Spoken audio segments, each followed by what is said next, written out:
오늘 성경 말씀은 히브리서 5장 1절부터 5절까지는요. 5장 1절부터 5절까지 우리 다 같이 합독하시겠습니다. 대제사장마다 사람 가운데서 취약한 이고 하나님께 속한 일에 사람을 위하여 예물과 속지 않은 제사를 드리게 하나니 그가 무식하고 미혹된 자를 능히 용납할 수 있는 것은 자기도 연약에 휩싸여 있으리라. 그러므로 백성을 위하여 속죄제를 드림과 같이 또한 자신을 위하여 드리는 것이 마땅하니라. 이 존귀는 아무도 스스로 취하지 못하고 오직 아론과 같이 하나님의 부르심을 받은 자라야 할 것이니라. 또한 이와 같이 그리스도께서 대제사장 되심도 스스로 영광을 취하시니 아니요 오직 말씀하시니가 그에게 이르시되 너는 내 아들이니 너를 낳았다 하셨고. 주님, 이 시간에 성령으로 역사하사 제 입술을 붙드시고 우리 성도들의 마음도 함께 붙들어 주옵소서. 주 예수님 이름으로 기도합니다. 아멘. 이제 다른 성경보다 이 히브리서는 참으로 제사장에 대한 얘기가 참으로 많습니다. 어떤 사전보다도 더 분명하고 확실하게 이야기해주고 있기도 합니다. 지난 시간에 말씀드렸듯이 히브리인들은 대제사장이 또한 제사장이 무엇인지를 너무나 잘 알고 있어요. 생활과 너무나 밀접하게 연관되어 있고 자신들이 하나님께 나아가는 길에 너무나 밀접하게 연관되어 있기 때문에 잘 압니다. 그러나 우리들은 제사장이 무엇인지를 그렇게 실감하지 못하죠. 우리는 각각 사람들이나 그런 문화를 접하고 살지 못했습니다. 그러나 히브리인들은 그들의 문화요, 생활이요, 호흡이기 때문에 제사장에 대해서 너무나 잘 압니다. 우리가 대통령이 누구다 하면 대통령 못한 일이지 하고 금방 알지만은 그러나 우리는 제사장을 알기 힘듭니다. 우리가 믿음을 가지고 믿음 생활하면서 교회에 다니면서 설교를 듣고 성경을 보면서 제사장에 대해서 알게 되었고 구약의 선지자들 얘기를 듣고 또 이런 것들을 알게 된 겁니다. 교회에 나오지 않았다면 제사장이 무엇인지 몰랐을 거예요. 어디 점쟁이를 이야기하고 무당을 얘기하면 무당하고를 알 수 있었는데 제사장에 대해서는 잘 모릅니다. 그러나 하나님은 제사장 제도를 히브리인들에게 보여주시고 제정을 하시고 죄를 속죄하는 일에 또 하나님을 섬기는 일에 이렇게 하는 것이다 하는 것을 보여주셨고 또 그들로 하여금 계속적으로 생활에 나오게 한 겁니다. 그러므로 그들이 자신이 있는 것은 우리는 제사장 나라다 하는 겁니다. 하나님께서 우리 선민으로 택하셔서 우리를 전 세계 제사장 나라로 택하셨다 하는 긍지와 자부심이 엄청난 겁니다. 그들은 제사장이 뭔지 잘 아는 겁니다. 4장 14절에도 얘기하기를 그러므로 우리에게 큰 대제사장이 있으니 큰 대제사장이라 제사장 자체도 대제사장이라는 자체도 대자가 붙어서 큰 제사장이 알고 있는데 그 앞에 또 큰 제사장이라 큰 대제사장이라까지 붙이면서까지 우리 주님을 높이셨어요. 크다라는 말은 big, 메가, 원문은 메가로 되어 있어요. 그러나 그 큰 big이라는 소리보다 great이라는 단어가 더 어울리는 그런 주님이십니다. 그러므로 우리에게 위대한 참으로 큰 대제사장이 있으니 승천하신 자 곧 하나님의 아들 예수시라. 이 히브리인들은 이 말씀 하나로 다 그냥 뒤집어 줄 수 있는 겁니다. 그분이 제사장이시라고 대제사장이시라고 놀랄 수밖에 없는 거죠. 그래서 많은 자들이 돌아와서 예수를 믿고 히브리인들이 비로소 예수를 믿는 자들이 막 생겨나고 바로 주이시 크리스찬들이 생겨나기 시작한 겁니다. 이들이 예수를 믿고 생활하는 중에 그 어려움 속에 찾아온 것은 같은 유대인들이 핍박하고 비난하고 네가 믿는 예수는 잘못된 자야. 그가 아니야. 그러므로서 그들의 믿음의 회의가 오고 궁금증이 생기고 의심이 생긴 겁니다. 그러므로서 이 히브리서 저자는 그들에게 우리가 믿는 믿음의 돌이 너희가 처음 믿을 때 예수를 주라고 시인한 그분이 우리의 믿음의 돌인데, 네 고백이 믿음의 돌인데, 맞다, 그분이다, 하나님의 아들이시다, 죄를 진멸하시고 정결케 하신 일을 하시고 성천하셔서 하나님 보좌 우편에 앉아 계신 그분이 바로 예수 그리스도시요, 그가 우리의 대제사장이다라는 겁니다. 그러니 그들이 놀라지 않을 수가 없어요. 오늘도 우리가 예수님을 우리에게 죄를 용서하시고 내가 질 죄를 대신 지시고 피를 흘려 주셨으므로 우리가 그분을 나의 구세주로 고백합니다. 이게 우리 믿음의 돌이에요. 내가 붙잡은 믿음의 돌이 예수께서 나를 구원해 주시고 그가 나의 구세주시고 나의 하나님이라고 고백하는 이 고백이 바로 믿음의 돌이요. 이 고백, 믿음의 도리를 붙잡아라, 놓치지 말아라. 네가 한 고백은 확실하고 맞는 거니까 꼭 붙잡아라 라는 얘기하는 겁니다. 우리 고백했잖아요. 주님 앞에 하나님을 고백했잖아요. 주는 나의 하나님이십니다. 나를 구원하시고 구원 주십니다. 내가 죽어야 할 자인데 주님이 대신 피 흘리고 주셨으니 감사합니다. 주님은 나의 구세주십니다. 이제 나는 나의 삶을 주님을 위해서 살겠습니다 하는 고백은 한 번쯤은 해봤잖아요. 그 고백을 붙잡아라. 그것이 우리의 믿음의 돌이다라는 겁니다.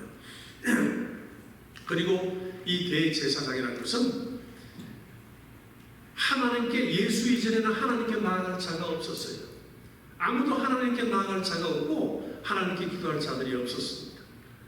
그래서 제사장 제도를 주시고 그들이 죄지은 각각 개개인이 죄지었으면 가지고 와서 예물을 가지고 와서 드리고 속죄 제물을 와서 드리고 제사장들이 불로 태우고 하며 모든 소제와 번제와 이 모든 것들로 하나님께 드림으로써 그들의 죄를 용서받는 그때 지은 죄를 용서받았습니다. 그러나 그들이 매년 용서받는 날을 허락하시고 대속죄를 허락하시고 대제사장에게 그 일을 맡기신 겁니다. 그러니까 모든 백성의 죄를 다 가지고 와서 하나님께 가서 그 1년에 한 차례 성소에서 들어가서 지성소의 커튼을 열고 들어가서 하나님이 계신 그 은혜의 보좌 앞으로 들어가서 속죄소 앞에까지 가서 짐승의 피를 자기에도 뿌리고 그 속죄소에 뿌린 다음에 하나님 앞에 용서를 구하고 하나님의 용서를 받아서 나와서 백성들에게 하나님께서 우리의 모든 죄를 용서하셨다고 선포함으로써 백성들이 기뻐하고 즐거워하며 1년의 죄를 1년 동안의 지은 죄를 용서받는 그러한 일이 있었던 겁니다. 대제사장은 사람의 것을 가지고 하나님께로 가는 자요, 하나님이 주신 걸 가지고 또 사람에게 오는 자요. 그래서 하나님과 인간 사이의 중보가 되셨다는 겁니다. 하나님과 인간 사이의 중보가 되어서 인간의 죄를 가지고 하나님께 구하고 하나님의 용서를 받아와서 인간에게 전하고 축복함으로써 하나님의 축복을 전함으로써 그 기쁨이, 속죄받은 기쁨이 백성들에게 있었던 겁니다. 오늘날에는 아직도 이런 일을 행하는 자들이 있죠. 참으로 안타깝게도 하나님과 인간 사이에는 우리 예수 그리스도께서 그분만이 온전한 중보가 되시고 그분만이 단 한 번으로 자기의 몸을 찢으시고 생축으로 드림으로써 더 이상 제사가 필요 없는, 다 율법을 마감하셨고 제사도 없이 하셨고 영원한 제사를 본인이 드리심으로써 더 제사 드릴 것이 없는 겁니다. 그러므로 주 예수를 믿는 우리들은 그 영원한 대제사장의 능력으로 말미암아 하나님 앞에로 직접 나아갈 수 있는 자가 된 겁니다. 성소에 있는 그 커튼이, 지성소와 커튼이 막혀 있어서 하나님을 갈 수 없는 자들이었지만 예수께서 십자가에 못 박히는 순간에 위로부터 하늘로부터 찢어져서 성소의 그 커튼이 찢어져 버리고 열려버림으로써 이제는 누구나 다 예수를 믿는 믿음 안에 있는 자들은 성소에 들어갈 수 있다, 지성소로 들어갈 수 있다라는 사실입니다. 그러므로서 성경의 위대한 교리 중에 하나는 만인 제사장이라, 나도 제사장이요 여러분도 제사장이요, 예수를 믿는 믿음을 가진 자들은 모든 자가 제사장이 되어서 자기의 죄를 지고 자기의 죄를 가지고 예수 그리스도의 보혈의 능력을 힘입고 하나님 앞에 나아가서 제사를 드릴 수 있고 기도할 수 있고 회개를 할 수 있게 된 것입니다.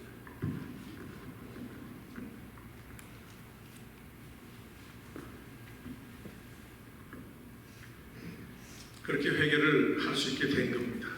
그러므로서 하나님이 나와서 회개하는 자들을 직접 용서하시고 우리는 하나님의 그 은혜의 보좌까지 피 흘린 속죄소까지 바로 들어가서 우리는 기도할 수 있는 자가 된 겁니다. 얼마나 놀라운 축복인지 모릅니다.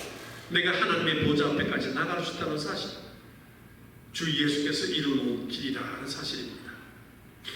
그러므로 대제사장이라는 것은 이렇게 참으로 귀중한 자리였는데, 하나님께서 대제사장을 부르실 때는 인간들 가운데서 불렀다는 겁니다.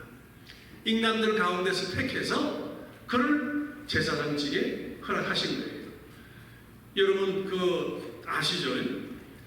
하나님께서 모세를 통해서 모세에게 바로에게 가서 말씀을 전가하고 하라 했을 때, 나는 입이 둔한 자입니다. 어떻게 내가 그런 얘기를 합니까? 했을 때 누구를 입으로 줬어요? 모세 입으로 준 자가 누구죠? 아론을 주셨죠. 아론이 네 입이 되어서 할 것이다. 결국은 아론과 함께 다 일을 하고 난 다음에 나중에 하나님께서 아론을 제사장으로 택하는 겁니다. 아론을 제사장으로 택하시고 그의 네 아들도 제사장직을 할 수 있도록 그렇게 부르셨습니다. 그리고 그 제사장이 입는 옷들과 그 보석들 찌는 그 실들, 그 아름다운 것들 다 입게 하시고, 또 12지파의 그 12보석과 12지파의 이름을 새겨서 에봇에 달고 갈 수 있게끔 하시고 그 일을 시켰던 겁니다. 참으로 놀라운 일이죠. 그래서 백성들의 죄를 하나님께 가져오고 하나님으로부터 은혜받은 것을 백성들에게 전할 수 있게끔 그렇게 하셨던 겁니다. 감사합니다. 그 세운 게 하나님의 이 대제사장 제도였죠. 네, 그렇습니다. 그러나 그 제사장들은 하나 사람으로부터 취하였기 때문에 예물과 속죄하는 제사를 드릴 때는 먼저 자기를 위해서 속죄를 먼저 했어야 돼요. 자신도 대제사장이라 할지라도 자신도 죄인이라 이 죄를 먼저 속하지 않으면 하나님께 치유를 받아서 스트라이크 맞아서 죽는 겁니다. 그래서 먼저 그 피로 자기 죄를 속하고 그 다음에 백성들의 죄를 가지고 들어가서 하나님께 속죄를 받았던 것이죠. 그리고 이 제사장은 약점이 있듯이 우리 약점 있는 모든 그 백성들의 약점들을 알고 연약함을 알아서 그들을 동정하고 돕는다 이 말이에요. 그들의 약함을 알아서 이해한다는 겁니다. 그래서 약함을 가지고 나갈 수 있다는 거죠. 2절에 보면 저가 무식하고 미혹한 자들을 능히 용납할 수 있는 것은 자기도 연약에 쌓여 있음이니라. 연약하고 미혹하다는 것은 우리가 죄를 지을 수 있는 존재라는 겁니다. 죄를 지을 수 있는 존재라. 죄를 짓는데 두 가지 죄가 있죠. 하나는 알고 짓는 죄가 있고 하나는 모르고 짓는 죄가 있습니다. 여기서 무식하고 미혹한 자를 능히 도울 수 있다 할 때 이 무식하고 미혹된 자라는 것은 내가 죄를 범하되 알지 못하고 죄를 범한다는 사실입니다. 내가 알지 못하고 죄를 지었다. 죄를 지었을 때 알지 못하고 지었다라는 겁니다.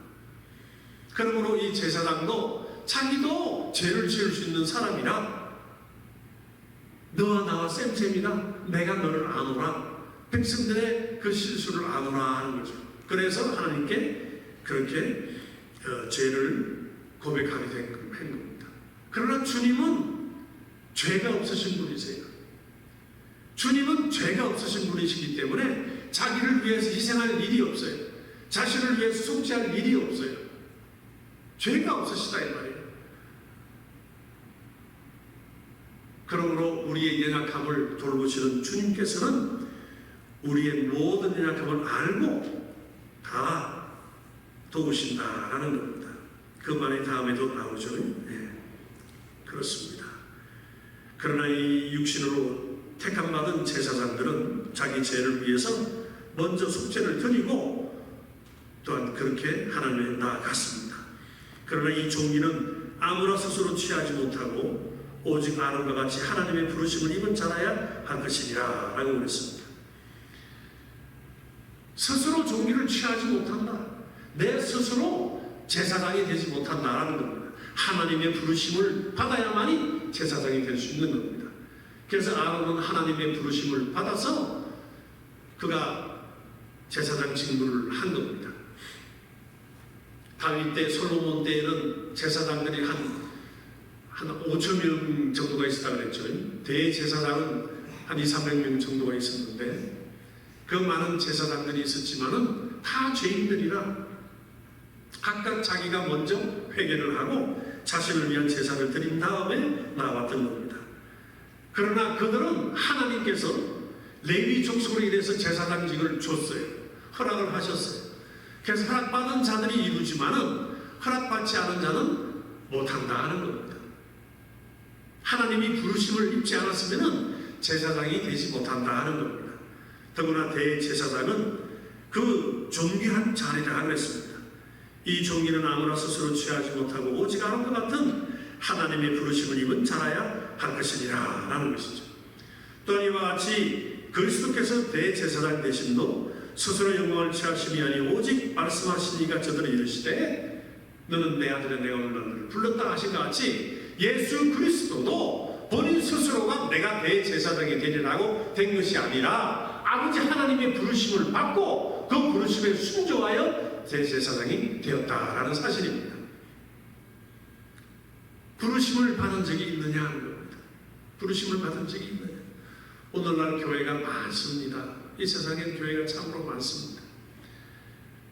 그러나 과연 그 교회를 이끄는 목자라는 자들이 부르심을 받았느냐 하는 겁니다. 부르심을 받은 사실이 있느냐. 참으로 어려운 교회들 많죠. 정말 어려운 교회들 많습니다. 부르심을 받지 아니하고 내 스스로가 내가 목사가 돼야지, 내가 교회를 운영해 봐야지, 이 사업 저 사업 해도 안 되는데 내 이거 다 치우고 내가 목회를 해봐야겠다. 그래서 부르심을 받지 아니하는 자들이 들어와서 하는 목회는 참으로 어려운 겁니다. 그 교회에 속한 교인들 또한 또 너무 어려운 일들이에요. 부르심을 받은 적이 있느냐? 여러분, 저와 여러분은 부르심을 입은 자들이에요. 교회라는 것은 불러 모았다 하는 겁니다. 불러내었다. 내 스스로 왔다 하는 자는 언제든지 떠나갈 수 있어요. 내 스스로 내 말로 걸어 들어왔어. 그런 자는 떠나갈 가능성이 많습니다. 그러나 주님의 부르심을 받고 와서 지체를 이루는 자들은 떠나기가 힘이 들어요. 내 몸된 지체를 이 교회를 위해서 헌신해야지, 하나님을 위해서 봉사해야지, 내 지체들을 위해서 내가 수고를 해야지 하는 겁니다. 그러므로 저나 여러분들은 우리 교회에 일단 속한 자들은 부르심을 입은 자라는 사실입니다. 하나님이 나를 너 이 교회 가라 부르지 않았지만은 어느 계기에 어떤 모습에서 오게 되었을 때 그것은 하나님의 부르심이 있었다라는 겁니다. 하나님의 부르심이 있었다. 하나님의 이 허락하신 제사장의 그 존귀는 이루 말할 수가 없는 거죠. 오늘날 로만 캐톨릭에서는 어떻게 합니까?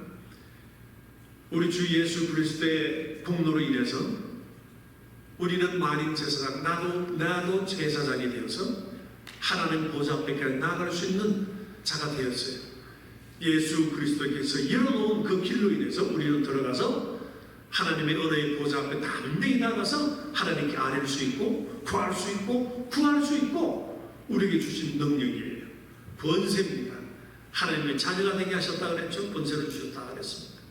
그럴 수 있는 것은 예수 그리스도께서 이루어놓으신 그 일 때문입니다. 그러나 오늘날 구약에서와 같이 하나님과 성도들 사이에 중간에 있는 자들이 있어요? 없어요? 사제들이 있잖아요. 프리스트, 신부들이 있잖아요. 그들은 하나님을 믿고 예수를 믿는다 하면서도 이루어놓으신 일을 부인하는 것을 몸소 보여주고 있는 겁니다. 사람들로 하여금 고해 성사를 받게 하고 받은 다음에 하나님께서 내리신다고 하는 이 구약대의 제사장들, 그래서 그들은 프리스트라고 불러요. 그죠? 지금도 그렇게 부르죠. 그들이 지금 똑같은 일을 하고 있는 겁니다. 교황의 이마에는 뭐가 적혀 있습니까? The most high priest. 주님보다 더 높은 The most highest. 그게 교황이잖아요. 얼마나 무서운 일인지 모르고 알고 하는 것인지 모르고 하는 것인지. 그렇습니다. 하나님과 나 사이는 아무도 없어요. 주님과 나 사이는 아무도 없습니다. 그 어느 누구도, 어느 인간도, 어느 누구도 내 앞에 들어와서 간섭할 자가 없어요. 이건 주 예수께서 이루어놓으신 일입니다. 그도 그 스스로 존귀한 일을 행할 때에는 스스로 내가 그리스도가 되자, 내가 제사장이 되자 한 것이 아니고 아버지의 뜻에 따라 그가 오셔서 아버지의 뜻을 이루신 거라 이 말이에요. 아버지의 뜻을 이루신 거라. 오늘날 어떤 사람들 우리 기도하죠. 우리 이전에는 많이 봤잖아요. 하나님 아버지, 우리 인간들, 이 자린무단 인간들이 예수님을 죽였습니다. 십자가에 못 박혀 죽였습니다. 하나님 아들이 할 일이 없어서 와서 인간들에게 죽임을 당합니까? 그는 죽으러 오셨다 그랬어요. 내가 죽어야 하리라. 그러나 사흘 후에 내가 또 살아나리라. 죽으러 오신 그분, 우리 인간들에 의해서 그냥 힘없이 죽으셨다면 그건 구세주가 될 수 없을 겁니다. 그는 죽으러 오셨어요. 아버지 하나님께서 내가 이 일을 이루리라. 창조하기, 이 천지를 창조하기 전에 세우신 아버지의 뜻을 아들이 오셔서 그 뜻을 이루신다 이 말이에요. 그러면 죽기까지 순종함을 배웠다라는 겁니다. 주님은 아버지의 순종으로 그가 피를 흘리시고 몸을 찢으셨고 순종으로 이 일을 이루심으로 아버지 뜻을 이루어 하나님과 우리 사이를 화해시키는 역할을 담당하시고 하나님의 보좌를 이어받을 후사가 되셨다라는 겁니다. 이게 우리의 믿음의 도리, 우리의 믿는 믿음의 주님이 하신 일이에요. 대제사장이 되신 예수님, 모세에게 성막을 지으라고 표현할 때는 하늘에 있는 그걸 보고 모형으로 지으셨다 그랬어요. 모형으로 짓게 하였다. 예수 그리스도는 죄를 정결케 하는 일을 하시고 하늘 성소에 들어가셔서 지금도 섬기는 일을 하고 계신데, 여러분과 나를 위해서 기도하시고 나의 연약함을 다 보시고 안타까워하시는 그분이시다는 겁니다. 그분이 하늘 성소에서 지금도 섬기고 계시고 어느 순간에 때가 되면 오셔서 우리를 다 불러올리실 터인데 그때 주님을 뵙게 될 겁니다. 여러분의 믿음이 어디 있습니까? 예수 그리스도 그는 나를 위해 죽을 주신 분이요, 그가 나의 하나님이시랍니다. 이게 우리의 믿음 아닙니까? 주님 그리스도시요 살아계신 하나님의 아들입니다 하는 이것이 우리에게 믿음이 되는 겁니다. 그가 가진 영광은 아버지의 영광이었어요. 그가 겟세마네 동산에서 그렇게 피땀 흘리면서 기도하기를 얼마나 몸부림치며 기도했습니까? 오늘 그 다음에도 있어요. 그는 육체에 계실 때에 자기를 죽음에서 능히 구원하신 이에게 심한 통곡과 눈물로 간구와 수고를 올렸고 그의 경외하심을 인하여 들으심을 얻었느니라. 죽으러 오신 그분이 그 죽음을 두고서 몸부림치며 죽음의 잔을 마셔야 하는 그 아픔은 얼마나 놀랍겠습니까? 하나님의 아들이실지라도 죽음을 맛보아야 하는 뜻을 이루기 위해서 죽음을 이 잔을 마셔야 하는 그 엄청난 고민 속에서 기도할 때 땀이 떨어질 때 핏방울에서 뚝뚝 떨어졌다는 했지 않았어요? 그러나 결국 자기의 뜻을 아버지의 뜻에 순종함으로써 내 원대로 마옵시고 아버지의 원대로 하옵소서 하고 받아들임으로써 잠잠한 어린 양같이 가셔서 십자가를 지신 겁니다. 그분이 우리의 믿는 믿음의 도리의 주님이십니다. 이제 그분이 다시 오실 때가 얼마 남지 않은 것 같아요. 그분이 오시면은 여러분 그분 만나게 되면 뭐라고 하실 거예요? 농담하듯이 주님 말씀 많이 들었습니다. 그거 말고 주님 만나시면 여러분 그런 거 없으세요? 내가 예수님을 처음 딱 만나면 내가 꼭 이거 물어봐야지. 이건 할 말이 있어. 내가 꼭 할 말이 있어. 그런 것 없으시나요? 우리의 소망이 무엇입니까? 주님을 뵙는 것 아닙니까?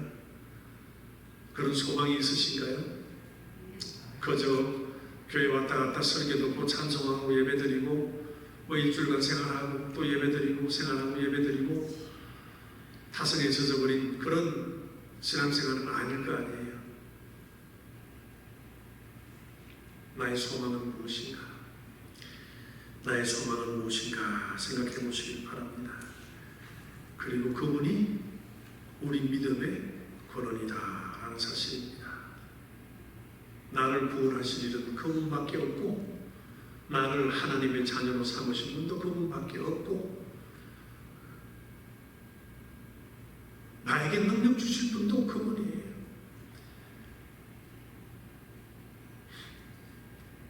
세상에 부름받지 못하고 보내심을 받지 않은 자들이 너무 많아요. 교회에 너무 많아서 그런 목자들도 목사들도 많고 그래서 어려움이 많습니다. 우리 마태복음에 보면은 그런 말씀이 있어요.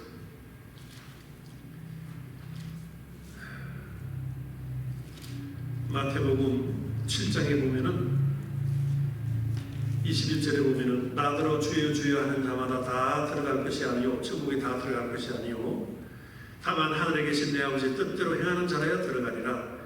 그날에 많은 사람이 나더러 이르되 주여 주여 우리가 주의 이름으로 선지자는 노릇하며 주의 이름으로 귀신을 쫓아내며 주의 이름으로 많은 분능을 행치 아니하였나이까 하리니 그때 내가 저희에게 밝히 말하되 내가 너희를 도무지 알지 못하니 불법을 행하는 자들아 내게서 떠나가라 하리라. 얼마나 무섭습니까? 그리스도의 이름을 가졌어요. 그리스도인으로서 생활합니다. 주님의 이름으로 복음을 전합니다. 선지자 노릇합니다. 복음을 전하고 설교를 합니다. 귀신도 쫓아내고 권능을 행합니다. 이러는데 하나님께서는 나를 너를 부른다 하신다면은 이거 어떻게 되겠습니까? 그래서 오늘날 이 많은 사람들이 이것을 잘못 오해를 해서 귀신 쫓아내고 권능행하고 뭐 한다고 해서 다 천국 아니야. 여기 봐.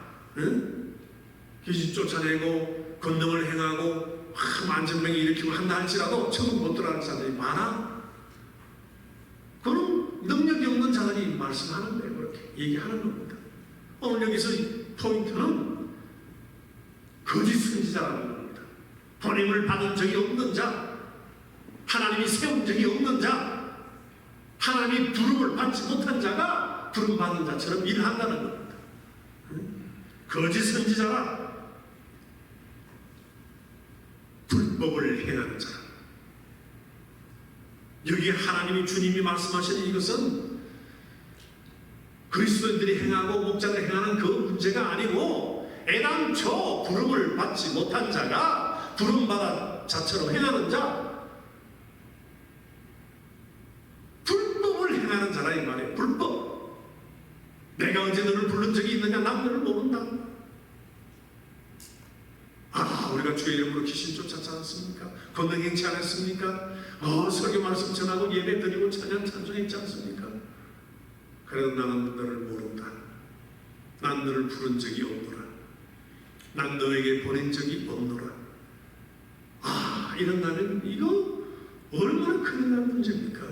수많은 교회들이 있는데 이게 나에게 적용되면 난 어떡하지? 제가 생각하면 안 해봤겠어요.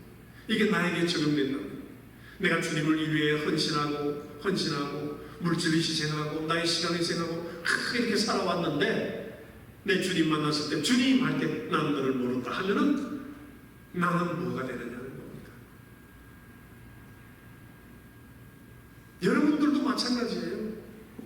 저와 똑같은 입장에서 성도적인 입장에서 주님 만났을 때 난 너를 모른다 하면 이거 어떡하냐 이거예요. 이게 보통 문제입니까? 부름받지 아니하고 보냄받지 아니하는 자들이 한치는 세상 얼마나 많습니까? 유명하다는 그 이름을 가진 자들도 목사들도 참으로 안타까운 자들이 있죠. 한국 목사들이 가장 밝히는 게 있대요. 뭘 것 같아요? 한국 목사들이 가장 밝히는 건 돈이랍니다. 돈을 그렇게 좋아한대요. 한국 목사들 그렇게 돈을 좋아하고, 그 다음에 두 번째 좋아하는 게 뭘 것 같아요? 포르노를 그렇게 좋아한답니다. 성적인 것을 그렇게 좋아한대요. 아주 망할 것은 다 가졌어요. 아주.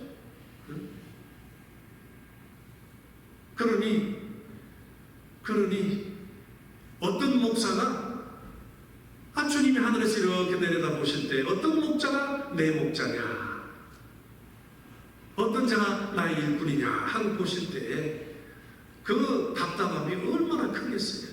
답답함이 얼마나 크겠어요. 비록 조그만 교회예요.